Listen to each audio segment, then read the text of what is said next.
시청자 여러분 안녕하십니까. 겨울인생입니다. 정들었던 제1리그와 마지막 밤을 함께 보내고 있습니다. 징글징글하고 무섭습니다. 자, 50회차 승부패 2부 시간 곧바로 출발하도록 하죠. 자, 2부 시간의 첫 번째 매치업은 6번 대상 경기 히로시마와 세레소 오사카 26라운드 매치업이죠. 드디어 내년을 기약하면서 제1리그를 배웅해주는 날입니다.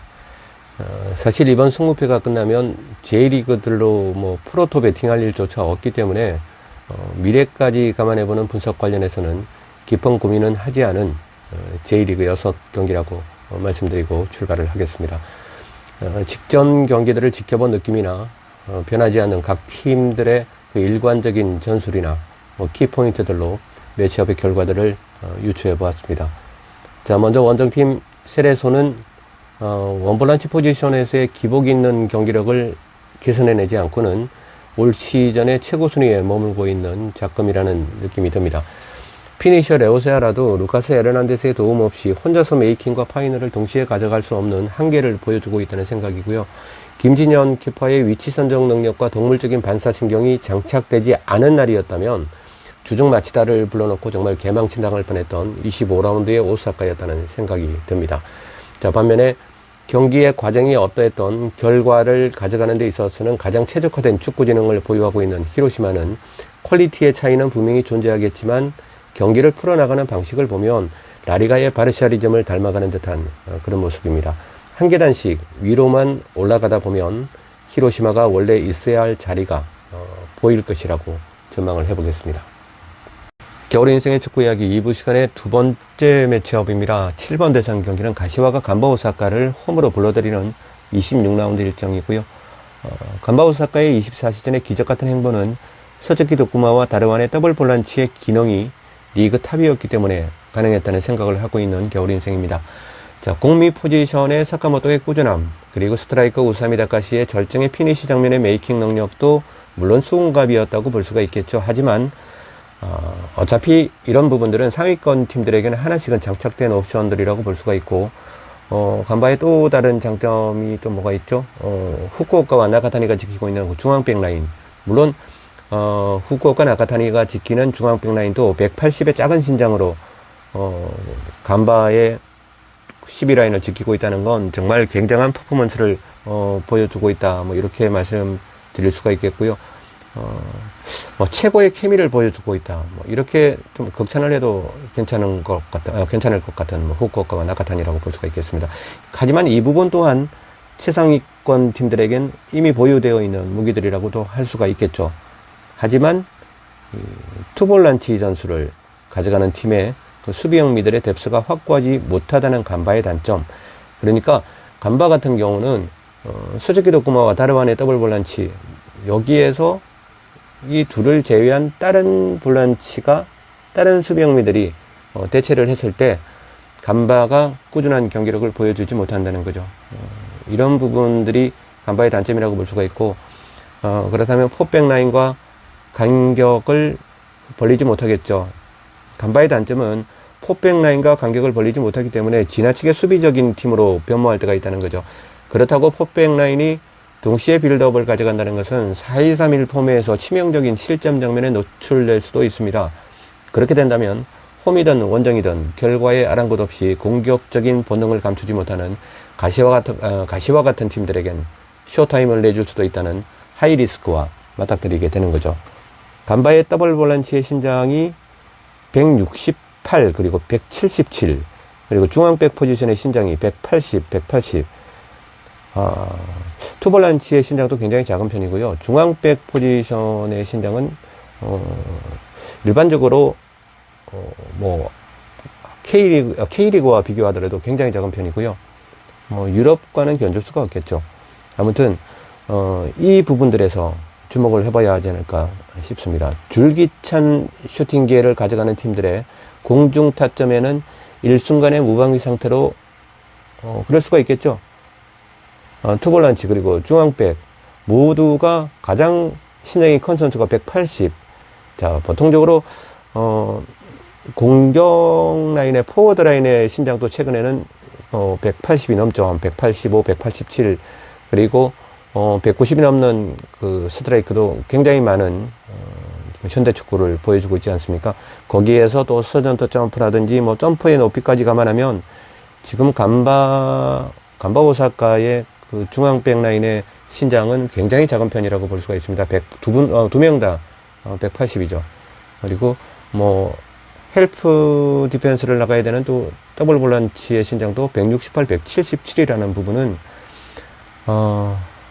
어떤 뭐 가시와처럼 이렇게 막 줄기찬 슈팅 기회를 가져가는 또 나고야처럼 이런 팀들의 그 공중 타점에는 일순간의 무방비 상태로 노출이 될 수 있는 간바의 리스크의 한 단면이라고 보여지고요.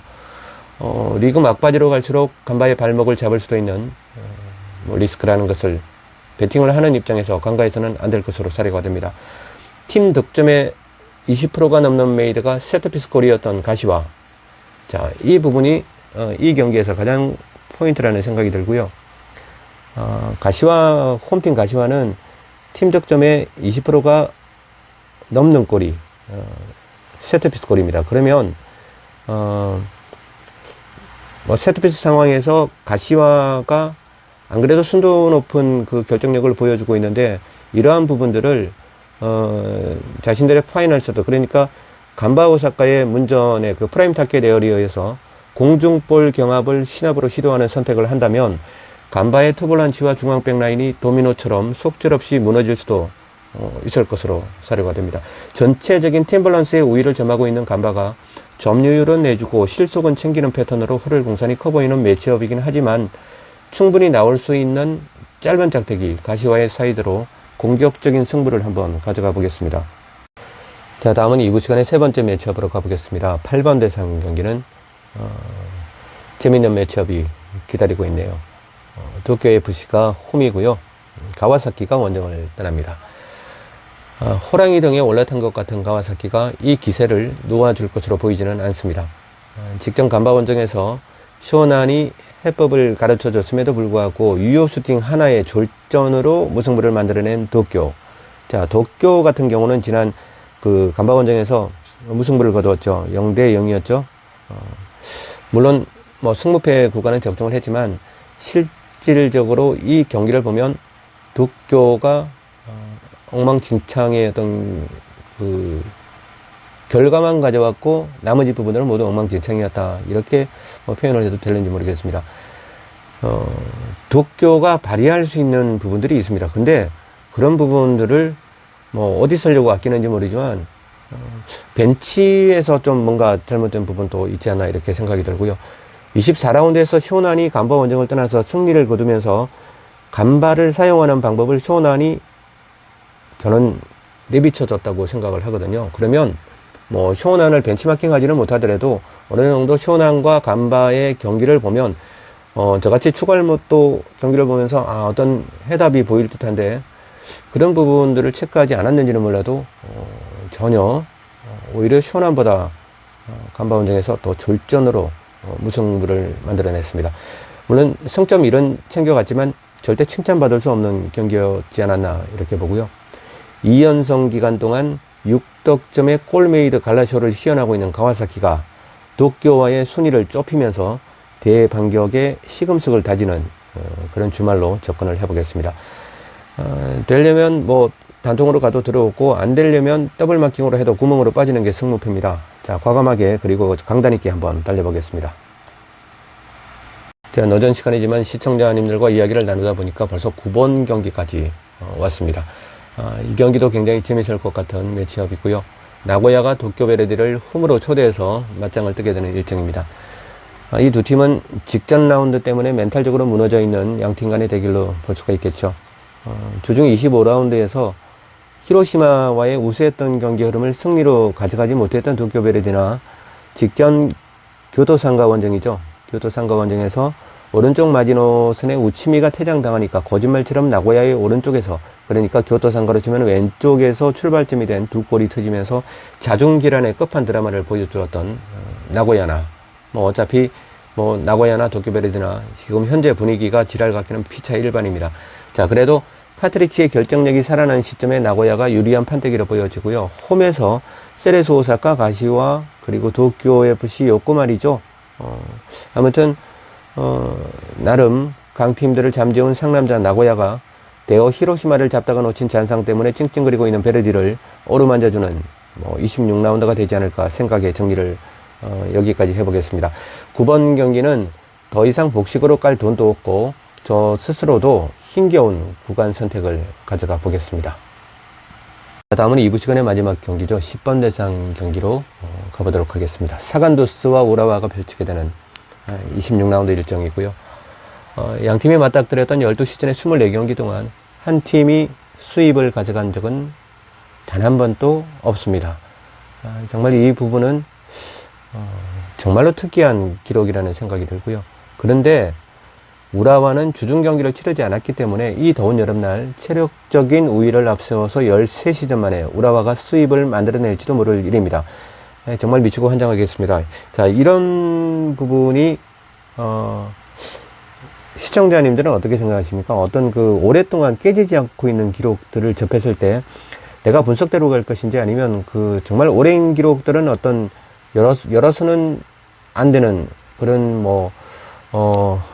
뭐라고 하죠? 미라클이라고 합니까? 어떤 그런 분들이 있기 때문에, 어떨 때는 저도 분석이라는 어떤 그런 과정을 적고, 오랜 기록들에 대해서 더 들춰보고, 나도 모르게 기록들을 따라서 배팅하게 되는, 그런 적이 굉장히 많았습니다. 그렇기 때문에, 지금 사간도스와 우라와가 12시즌 동안 24경기를 펼치게 됐죠. 물론, 12년 동안은 아닙니다. 같은 리그에 소속되지 않았을 때가 있으니까, 단지 같은 리그에서 함께 뛰었던 12시즌, 그러니까 한 14년, 15년 정도 되겠죠. 그동안에 한 시즌에 2경기를 펼쳐서 한 팀이 2번 다 승리를 가져간 적은 단 한 번도 없는 사간도스와 우라와다. 자, 이런 부분들을 접했을 때 시청자님들 그리고 구독자님들 어떤 선택을 하시겠습니까? 근데 우라와가 주중 경기를 쉬었기 때문에 또 이 더운 여름날 체력적인 우위를 앞세워서 또 충분히 13시즌 만에 우라와가 수입을 만들 수도 있을 거라는 생각도 들고요. 홈에서는 우라와가 3대0으로 승리를 챙겼죠. 그래서 정말 미치고 환장할 노릇이 아닌가 이런 생각이 됩니다. 정말 J리그 밉다 하니까 J리그가 편성된 마지막 승부패까지 쉽게 가는 경기가 단 하나도 없습니다. 그래도 뭔가 결론에는 도달을 해야 되겠죠. 그래서 한 번 더 살펴봤습니다. 자, 게다가 21시즌 이전에는 모르겠고요. 22시즌도 그리고 23시즌도 그리고 올 시즌에도 사간도스의 동일 시즌 홈 3연패 그리고 리그 4연패는 눈 씻고 찾아봐도 없습니다. 자, 이런 부분은 있죠. 사간도스가 지난 시즌에 마지막 홈 경기 2번을 패하고 그리고 올 시즌 홈 개막전에서 패했을 때, 자, 그게 홈 3연패 기록이 될는지는 몰라도 2시즌을 아우르는 것 말고 동일 시즌에서 홈 3연패를 기록한 적은 없습니다. 그리고 리그 4연패를 기록한 적도 눈 씻고 찾아봐도 없습니다. 자, 사간도스의 이런 기록, 그리고 사간도스가 12시즌 동안 우라와와 펼쳤던 그 경기에서 수입이 단 한 번도 없었다는 부분. 자, 1차전은 3대0으로 패했다는 말씀을 드렸습니다. 야, 참, 머리가 참, 진짜 덥고, 머리 아픕니다. 승무패 게임에서는 패스할 수 있는 자유는 없죠. 다행히도, 정말 아무 생각 없이 멍하게 이 사간도스와 우라와의 대진표, 그리고 예상 라인업, 이런 부분들 참 멍하게 한 5분 정도 쳐다보다가 정말 쉽게 볼 수 있었던 그림을 이제서야 보는 것 같은 느낌이 들었습니다. 물론 자꾸 이렇게 집착을 하다 보니까 뭔가 하나를 찾아내고 싶었겠죠. 그러다 보니까 또 이런 생각을 했는지 몰라도 저의 그 일방적인 끼워 맞추기인지는 몰라도 사간도스가 지금 3연패를 기록하고 있고 홈에서는 2연패를 기록하고 있는데, 이 3연패 기간 중에 상대했던 팀이 J리그 2위 팀, 3위 팀, 4위 팀이라는 아주 어떻게 보면은 별거 아닐 수도 있고 어떻게 보면은 굉장히 소중한 부분일 수도 있겠죠. 아무튼 사간도스가 지금 3연패를 기록했던 기록하고 있는 기간 중에 상대의 팀은 가시마, 2위 가시마, 그리고 3위 간바 오사카, 4위 히로시마. 자, 이 세 팀이라는 걸 발견하게 되었습니다. 아마도 이제 60평생 가장 위대한 발견이지 않나 이런 생각도 듭니다. 아무튼 이렇게 보니까 모든 어떤 수수께끼가 풀리는 것 같은 생각이 들어요. 사간도스가 3연패 기간 동안에 J리그의 2, 3, 4위 팀을 상대로 패했지만 4연패는 올 시즌도 없었고 지난 시즌도 없었고 지지난 시즌도 없었고 그 앞에는 보기도 싫고 뭐 그랬습니다. 또 그런 부분과 1차전에서 우라와에게 패했는데 우라와에게는 또 12시즌 동안 수입으로 경기를 모두 내준 적은 또 단 한 번도 없는 사간도스. 자, 이렇게 모든 부분들이 포절이 이제 딱딱 맞아 들어가죠. 이렇게 해서 억지로 한번 분석이라기는 보다는 한번 이런 부분들도 한번 믿어보는 것도 나쁘지 않다는 생각이 들었습니다. 저는 유럽 축구에서도 그렇고 뭐 라리가에서도 그렇고 아주 오랜 기록들을 접했을 때 정말 분석대로 가야 되는 건지 아니면 이 뭔가 열지 말아야 될 문을 열어봐도 되는 건지 뭐 어떤 거기에서 많은 망설임을 가졌던 적이 있었거든요. 그래서 오래된 기록에는 그래서 제가 느낀 것은 결과를 보고 느낀 것은 오래된 기록에는 다 그만한 이유가 있다. 이유 없는 기록은 없는 거죠. 물론 기록은 깨지기 위해서 존재를 하지만 어떤 기록이 굉장한 뭐 강산이 변한다는 10년 이상 넘어가는 기록들은 다 그만한 이유가 있더라고요. 그래서 이번에는 뭐 홈 사간도스의 승무로 뭐 쪽박일지도 모르는 길을 한번 선택해 보겠습니다. 참 신기한 게 이럴 때 보면 또 우라와가 13시즌 만에 수입을 가져가는 결과를 만들어내고 합니다. 이게 저의 징크스입니다. 그렇기 때문에 시청자님들은 저와 반대로 뭐 가는 걸 이렇게 좀 추천드리는 그런 10번 경기이기도 합니다. 자, 아무튼 10번 경기는 홈 사간도스의 승무로 최종적으로 담아가 보겠습니다. 자, 이상으로 겨울 인생의 축구 이야기 승무표 50회차 2부 시간을 모두 마치도록 하겠습니다. 새벽 시간에 최종편 3부 방송이 업로드가 될 예정이고요. K리그 바이 J리그 조합으로 편성되는 올 시즌 마지막 회차인 만큼 소액으로 즐기시는 주말이 되시길 추천드리겠습니다. 50회차 승무표의 남은 일정 3부 방송과 최종 확정 구간 방송은 멤버십 가족님들의 전용 채널로 편성이 됩니다. 감사합니다. 겨울 인생이었습니다.